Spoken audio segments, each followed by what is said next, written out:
Buenas tardes, mis amables televidentes. Aquí estamos como todos los sábados cuando el reloj marca las 6 de la tarde. Señores, tenemos como de costumbre, porque eso es una costumbre sine qua non, que tenemos en Foro Semanal. Tenemos plato fuerte con un excelente invitado que nos acompaña en esta tarde para hablar de temas pues que están y que van a continuar en la palestra. Buenas tardes al doctor en Derecho, Amadeo Peralta.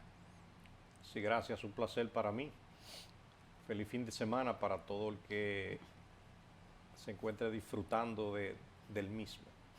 Digo doctor en Derecho porque no vayan ustedes a pensar que es en medicina. Cuando dice doctor, la gente como que, bueno, si no lo conoce, pero esta es una figura muy conocida porque es un abogado muy de los medios y muy asequible. Amadeo usted lo llama y si él está debajo del agua y la cámara entra ahí, él ahí te resuelve, te manda un videíto. Es una persona muy afable y de mucha cercanía con nosotros, los que nos ganamos la vida pues en los medios de comunicación. Así es que de entrada, muchas gracias por esas atenciones, Amadeo. Y bueno, entrando en materia, el país pues no sale de un caso de corrupción, Amadeo, cuando ya estamos viendo otro. Si bien hasta este momento no se tiene una condena porque han sido muy, digamos, poco tiempo ha ocurrido, esta administración no tiene un año y ya sí tiene varios casos que han sido sometidos a la justicia por este asunto, pero me gustaría saber su opinión al respecto. ¿Hay méritos en su experiencia, en su vasta experiencia como abogado y un hombre de los tribunales? ¿Entiende que hay méritos para que República Dominicana en un tiempo razonablemente corto tenga personas condenadas por corrupción administrativa? Sí, en materia procesal penal lo que faltaba siempre era voluntad y la voluntad en este momento llegó. Si República Dominicana no estuviese viviendo un cambio de autoridades y un cambio en el Ministerio Público, esos expedientes tampoco hubieran surgido. En materia de prevención de la corrupción, como habías dicho anteriormente, ya hay varios expedientes en los tribunales, pero en materia de condenas, también le anuncio al país que habría que esperar posiblemente para una primera condena pues, cerca de 2 años o 2 años y medio. ¿Por qué lo digo? Porque el Código Procesal Penal es un código muy garantista de los derechos de un imputado. Y hay casos, por ejemplo, donde hay muchos imputados y por eso fueron declarados complejos, y eso permite el que se aplacen inclusive audiencias, se reenvíen procesos. Me atrevería a decirte a veces porque está lloviendo. Entonces, todo eso va a contribuir con que al momento de emitir una condena se cumplan con todas las garantías que establecen los artículos 68 y 69 de la Constitución de la República y varios del Código Procesal Penal. La materia de la corrupción, en esta etapa procesal de solicitud de medida de coerción, el Ministerio Público puede ir un poco cómodo porque solamente tiene que presentarle al juez elementos serios, precisos, concordantes, que le puedan llevar al juez al ánimo de pensar que esa persona puede ser posiblemente culpable del delito que le están presentando. La medida de coerción es solamente la entrada al sistema. Amadeo, sería distinto, discúlpame que te interrumpa, ¿sería distinto ese tiempo de esperar esa condena si se hubiese modificado o cuando se modifique el Código Procesal Penal? Te recuerdo que el Código Procesal Penal en este momento no está siendo ni siquiera tocado ni con el pétalo de una rosa. Que debería. Debería. Lo que se está trabajando es con el Código Penal. Ok, sí, cierto. Entonces el Código Penal lo que va a traer es la configuración de delitos que no existían, el aumento de penas, el cúmulo de penas y otras figuras innovadoras en el ámbito de la sanción penal. Ese es el Código Penal. El Código Procesal Penal, yo siempre me he atrevido a decir que necesita ser revisado, necesita ser actualizado, necesita ser adecuado. ¿Por qué lo digo? Yo casi siempre en un 99.9% estoy acusando en los tribunales y Desde que ese Código Procesal Penal entró en vigencia, yo siempre dije, ese código es un traje a la medida para la delincuencia. Es tanto así. Muchos sectores se han quejado de esa parte, sí. Es tanto así que ese código trajo inmediatamente figuras como el que un imputado tiene derecho a un defensor pagado de manera gratuita con los impuestos de cada dominicano. Eso es el imputado. El imputado puede robarse la cantidad de dinero que él quiera y cuando él llega a los tribunales, él dice, yo no tengo dinero para pagar un abogado y hay que buscarle un abogado de gratis. Ese beneficio no lo tenía hasta hace poco la víctima. La víctima, para querellarse, tenía que salir a buscar recursos para poder pagar un abogado. Ha sido muy recientemente cuando se ha implementado la oficina de atención a la víctima, en donde se puede obtener un abogado pagado por el Estado, pero siempre la carga de los beneficios siempre lo tienen los imputados en este proceso penal. Amadeo, aquí no pudiera pensarse o no pudiera aplicarse eso de que un caso tumba a otro. Te lo pregunto porque pues está el Antipulpo, está el caso Coral, está el caso Operación 13 y ahora, más recientemente, aunque aún no hay un expediente, digamos, de manera formal, sí, pero ya está la querella del sector eléctrico de los miles de millones de pesos que según las autoridades de el Consejo de las EDES, pues se malversó en la administración pasada. Ya cuando esto el Ministerio Público lo formalice y pase a investigar y digamos que si hay méritos aprese a los o algunos de los señalados en este caso de la estafa eléctrica, pues tendríamos 4 casos de corrupción en esta administración. ¿No pudiera como que la atención se fije más para un caso que para otro?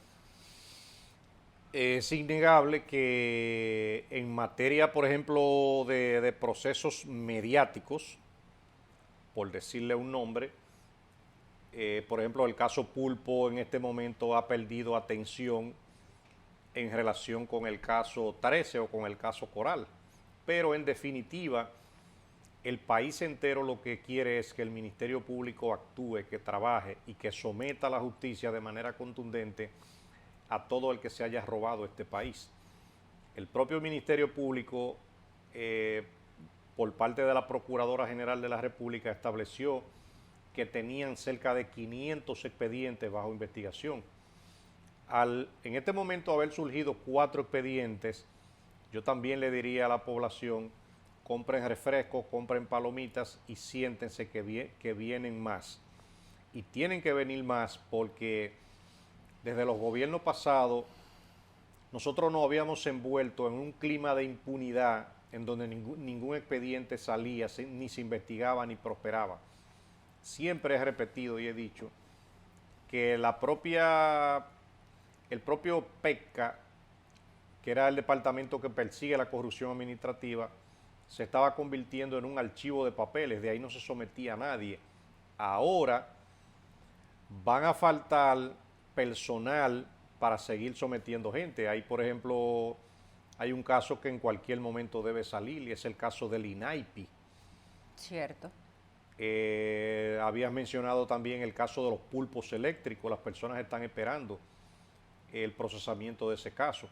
Se está esperando el caso Antipulpo 2, que proviene el Antipulpo 2 de las revelaciones que hizo el mayor Girón, que mientras algunos imputados se la pasaban hablándole mentiras a este país, el mayor Girón los colocó en el lugar correcto, en el lugar donde ellos daban los golpes al Estado, donde cometían estafa agravada, falsedad de documentos. Y todos esos procesos harán de venir en el corto tiempo, sin decirte también que hasta hay instituciones que hace rato están preparando auditorías a través de la Contraloría General de la República sobre las delincuencias que operaban en esas instituciones, y con esa auditoría de la Contraloría va a servir para solicitar medidas de coerción, aunque tengan que esperar la auditoría de la Cámara de Cuentas para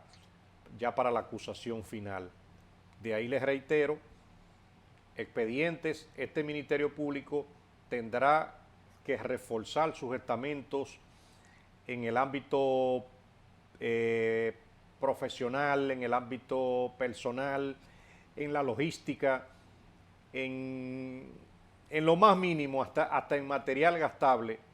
El Estado Dominicano tiene que apoyar a la Procuraduría, tiene que reforzarla inclusive con fiscales adicionales para que puedan enfrentar todos esos procesos. Cuando uno menciona un caso cualquiera, voy a mencionarle el caso de los pulpos eléctricos, solamente analizar las auditorías de esas instituciones, eso no es cosa fácil y hay que dedicarle mucho tiempo, pero también tienen que ser fiscales especialistas en determinar en dónde están los crímenes, junto con la Contraloría General de la República. Doctor, como precisamente a ese punto quería enfocar la próxima pregunta, ¿qué tan complejo sería estas investigaciones que tenga que hacer el Ministerio Público, por ejemplo, en casos específicos como este que acaba usted de mencionar, si hay que contratar personal, peritos especializados, el dinero, si cuenta el Ministerio Público, el presupuesto del Ministerio Público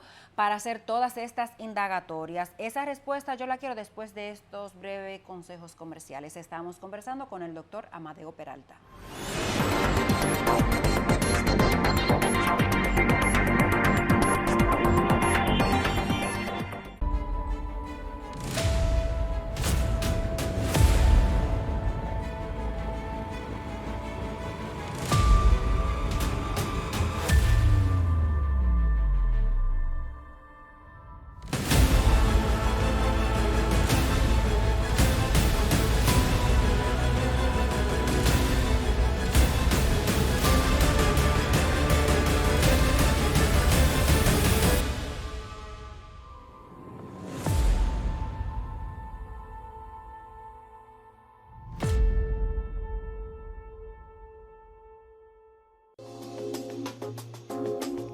¿Quieres disfrutar del mejor sabor y aroma a café?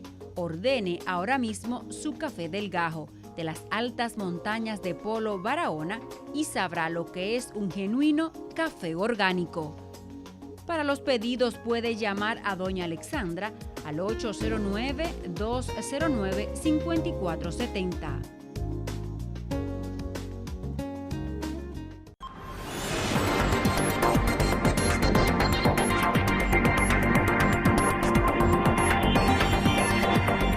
Esta tarde seguimos conversando con el doctor Amadeo Peralta sobre todas estas situaciones, específicamente los expedientes de corrupción que están ahora ventilándose en la justicia. Doctor, antes de la pausa le dejaba una pregunta en el tintero. Los recursos humanos, los recursos económicos de los que debe depender el Ministerio Público, ¿usted entiende que serán lo suficiente? ¿Habrá que redoblar el presupuesto?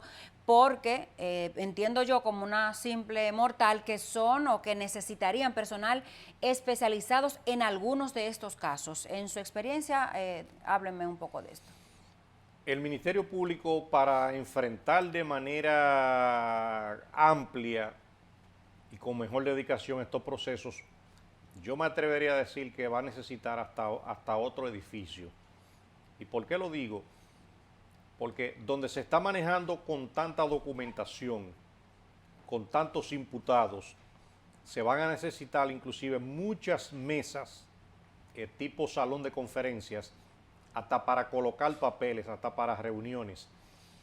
Pero ojalá que el Estado auxilie a la Procuraduría en el reforzamiento económico con la finalidad de que esa carga económica no ahogue las investigaciones y que las cosas puedan fluir. Hay miembros del Ministerio Público que necesitan estar en condiciones adecuadas. Eso puede incluir condiciones hasta de salud, tener disponibilidad para dietas, hasta para comprar comida a deshoras. La mayoría de los allanamientos se están haciendo en horarios de fin de semana. ¿Y quiénes lo están haciendo? Los miembros del Ministerio Público acompañados de miembros de la Policía Nacional. Y que se pasan la semana trabajando, los mismos que se pasan esos fines de semana laborando también.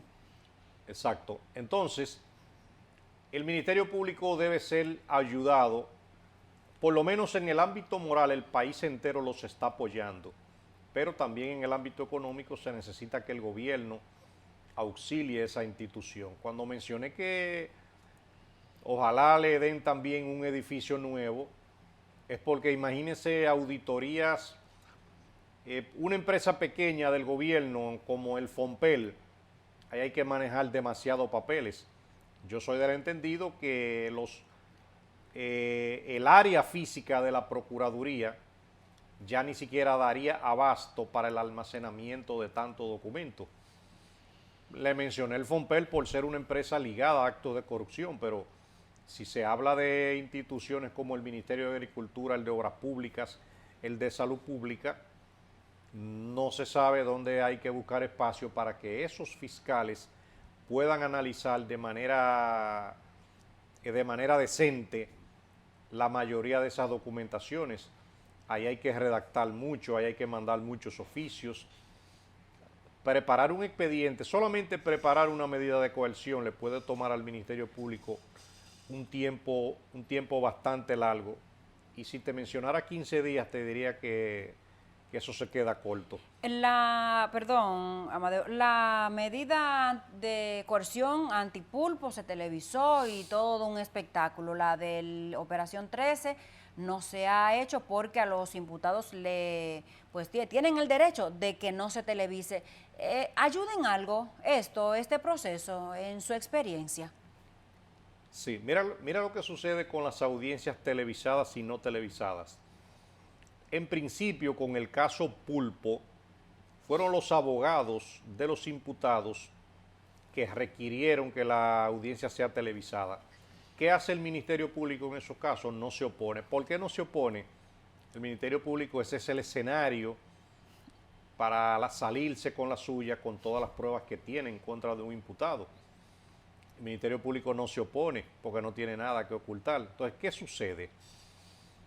El país, y eso yo lo visualizo inclusive como un error de los abogados de los imputados, el país en tiempo real, en la India, en Rusia, en Alemania, en España, estaba viendo ese juicio, el caso Antipulpo, y cuando el Ministerio Público hablaba y externaba algún tipo de pruebas, inmediatamente el mundo entero tenía acceso a ella. Es diferente cuando esa audiencia no se conoce de manera pública y todo lo que ahí se habla se queda dentro de esa sala.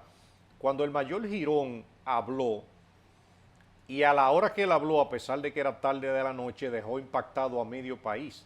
Dígalo duro. Pero en muchos países también ya estaba casi amaneciendo. Entonces, escuchar al mayor Girón en su propia voz, eso causó un impacto tan grande que es incomparable a que si la audiencia no hubiese sido televisada, cuando a ti te vienen a contar lo que pasó en la audiencia, el efecto es muy reducido, porque la persona que estuvo ahí tiene que explicarte qué fue lo que él dijo y no te va a poder decir con lujo de detalle qué fue lo que dijo. Ahora, al ser televisada, el mayor Girón se ganó el Oscar. ¿Pero en el proceso legal ayuda eso? No ayuda para nada. Eso solamente ayuda para, vuelvo y te digo, para los juicios mediáticos. En los juicios mediáticos, solamente para eso.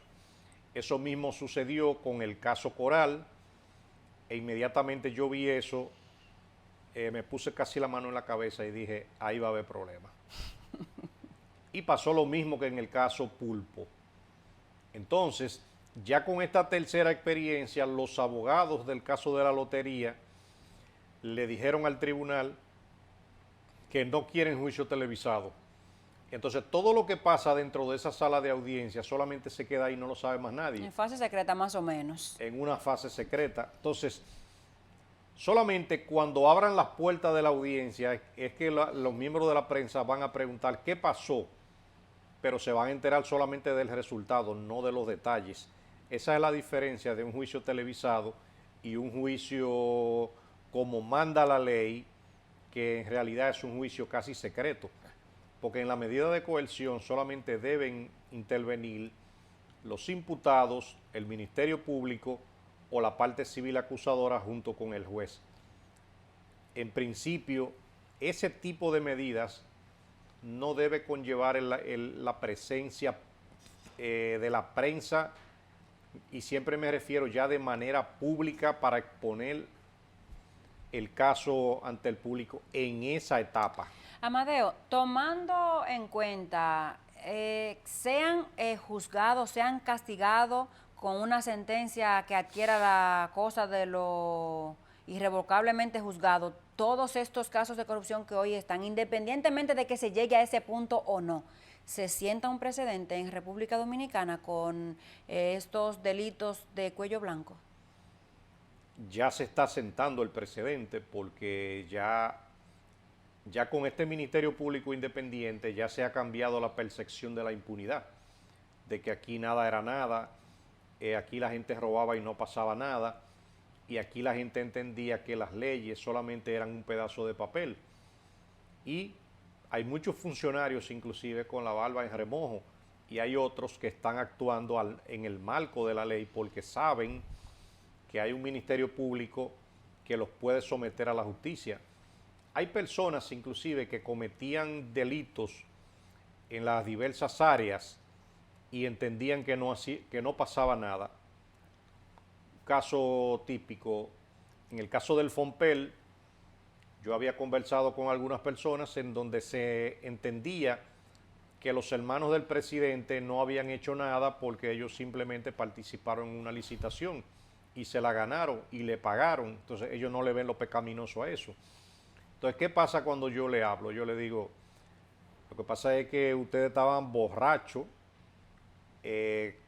con la modalidad de robo que llevaban y no se daban cuenta que la ley de lavado de activos sí le tiene respuesta a esa conducta. Por ejemplo, la señora Magalis Medina, en su condición de subdirectora administrativa financiera del Fompel, no podía permitir que un hermano tuviera 5 empresas licitando en esa entidad, porque ahí hay delitos que se llaman el tráfico de influencia, la coalición de funcionarios, ahí hay concusión, corrupción y otros delitos aún más graves que tiene la ley de lavado de activos.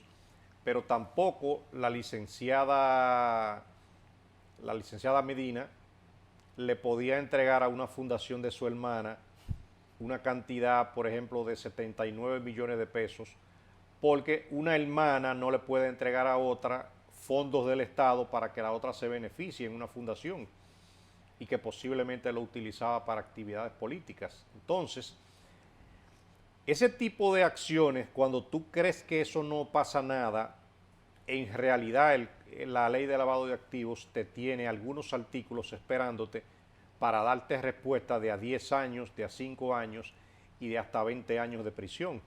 Y eso fue totalmente lo que hizo el magistrado Alejandro Vargas cuando en el primer caso de la medida de coerción antipulpo, por más que los abogados hablaban de que Alexis Medina no ha sido funcionario, que él no sabe de eso y que él lo que hizo lo hizo bien, le impusieron una medida de coerción severa amparada en la ley.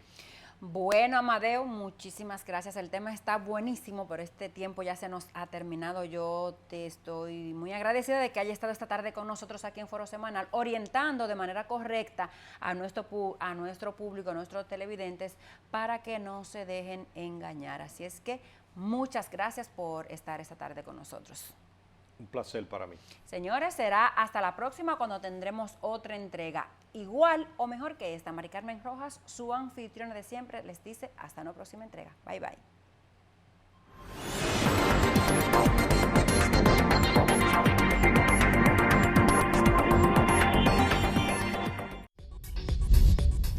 Usted está viendo un canal libre e independiente. Cinevisión, Canal 19. Doctor Roberto Fulcar. No se deje presionar. El derecho a la educación es un derecho humano consagrado y que la UNESCO vela por su aplicación y cumplimiento en todo el mundo. En la República Dominicana, este derecho ha sido cumplido siempre y en este recién finalizado año escolar, producto de la pandemia que vive el mundo, nuestro país ha implantado un nuevo modelo educacional que ha permitido seguir llevando el pan de la enseñanza a nuestros jóvenes y niños. Dicho programa, el cual ha sido implementado mediante la modalidad de educación a distancia con el eslogan Aprendemos en casa, preservando la salud. Quiero expresarles que todo lo que en este ministerio hacemos tiene el propósito de servir a nuestros estudiantes. Bajo la estricta supervisión del actual ministro de Educación, el doctor Roberto Fulcar Encarnación. Definitivamente está haciendo una labor por la educación y para la educación nunca vista en la República Dominicana. Quien junto a su equipo de trabajo y con la aprobación del presidente de la República, Luis Abinader, han mantenido a flote el sistema educativo nacional, el cual se ha visto seriamente afectado por la pandemia del COVID-19. Vamos juntos a seguir trabajando por mejorar la calidad de la educación en nuestro país y lograr que sea para todos y para todas. Para cerrar las brechas sociales y garantizar oportunidades de superación para todos y todas nuestras conciudadanas. Nuestra empresa agradece de antemano al ministro Fulcar que haya utilizado